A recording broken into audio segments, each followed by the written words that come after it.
Hello everyone! Welcome back to another Maybe This Will Help with Oswald St. Oswald. I am of course Uzi Von Valdos, the host of this program. I'd like to talk to you today about something that most of us are probably extremely sick and tired of talking about, hearing about and seeing, and that is the President of the United States of America, Mr. Donald J. Trump. Now, I don't want to just talk about Trump, but what I want to talk about is what he represents and what is happening as the fallout of this election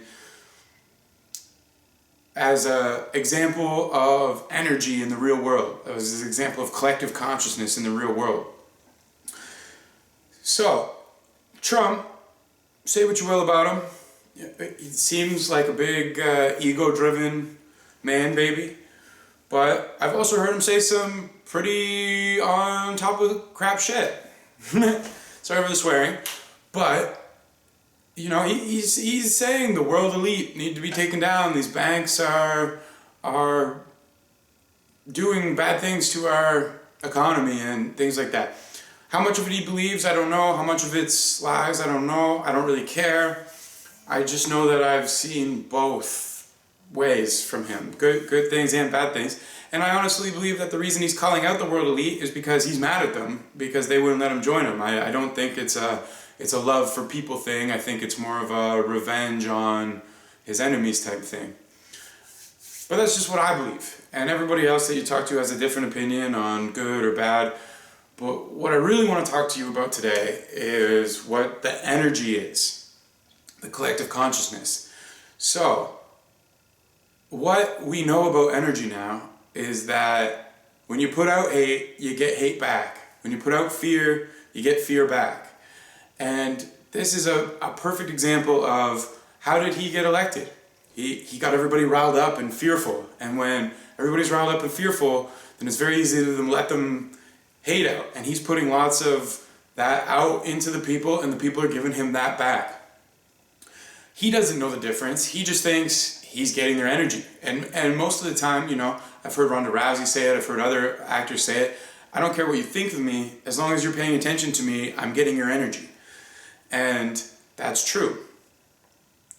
On a smaller scale, on a personal scale, for each of us, this happens in our everyday lives, and it's talked about in James Redfield's book, The Celestine Prophecy, that we all have our own energy field. And we can fill it up ourselves once we learn how, and I'm going to do that video I think tomorrow on filling your own cup. But for now, we can, when we are low energy, we can steal it from other people. We can steal it with affection, and we can also steal it with control dramas like anger or stuff. And that's why a lot of the times when you have a heated exchange with somebody, you feel drained after because you've stolen their energy or they've stolen yours. Or sometimes you feel charged up, you feel filled up with energy when you fight with somebody, and that means you stole their energy. They probably feel drained now. And when we get into these control dramas, I like to call it a fear cycle. And I've noticed this in my own life, in my own interactions, that when I'm fearful of what somebody's going to think about me or that they're going to be mad at me, then I tend to put out fear, and then they start acting in fear back towards me for the same reasons. And when you just put out love, you tend to get love back. It's something that I've definitely noticed, and when both people are aware and both people can fill their own cup, you don't steal each other's energies, you're able to talk about things more. Anyways, back to Trump, because I'm going to do a more in-depth video about energies tomorrow. But what has happened is by him getting elected, all of these other people that think this is the end of the world or whatever, they're so filled with fear that and rage that now they're just projecting that all towards him. This march that's happening today could be a good thing. I don't know the future, but I doubt it will be because it's a hate-filled, it's a fear-filled action. That's what we're putting all that out to him. Thousands, millions of people are just putting out disgust and hate and fear out into the world, into each other, into him. And what do you think we're going to get back? We're going to get back fear and hate and what was the other thing? Disgust. All that's going to come back to us. We need to find out, you don't need to love him, but what you got to do is understand that all we have is the present moment. We don't know what's going to happen. We can have a pretty good idea based on logic or what we see or what we hear, but we don't know the future. But we do know that what we put out in this moment is what's going to create the future, because that's what we're going to get back at a later date. So what we should do is, when he makes something that desecrates the world, like repealing Obamacare or repealing something, protest that, but protest it from a place of love. Come with creative solutions. Come with pleases. Come with, please listen to us. You know, we think that if you do what you said you were going to do, then these are the right things. But the fear and the hate has got to stop. We can't solve anything with that. We can't end wars. We can't have peace. We can't have harmony without that. With hate, all we're going to get is division amongst people. All we're going to get is fearful situations coming back to us. More stuff to fear and hate.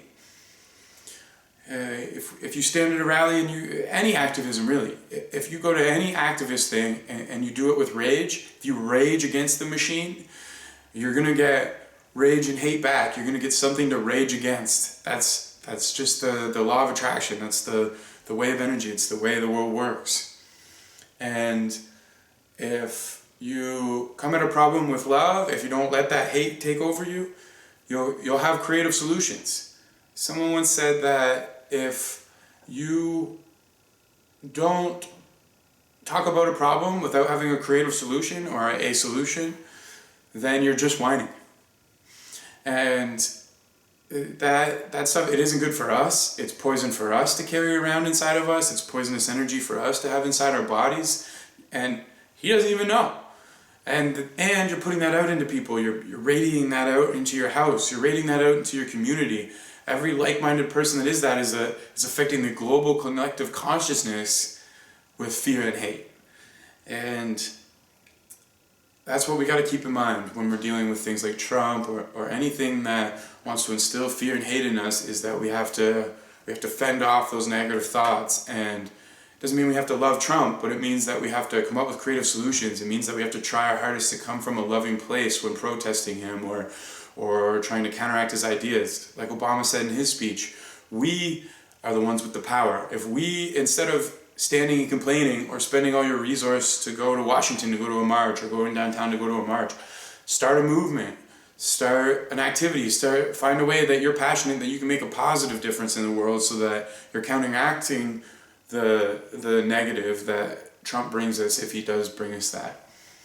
Anyways, like I said, I don't want to talk about Trump. I think everybody's pretty sick and tired of it and whatnot, but he's in the media, he's in the limelight, and you've got to choose to change your thoughts so that it doesn't activate your pain body or activate your ego or just sit inside you and rot like a grudge does, or like being mad at someone you love does. It's the same energy. It's negative, it's fearful, it's hateful, and when it's inside you, it'll eat you alive. It's swallowing poison and expecting the other person to die.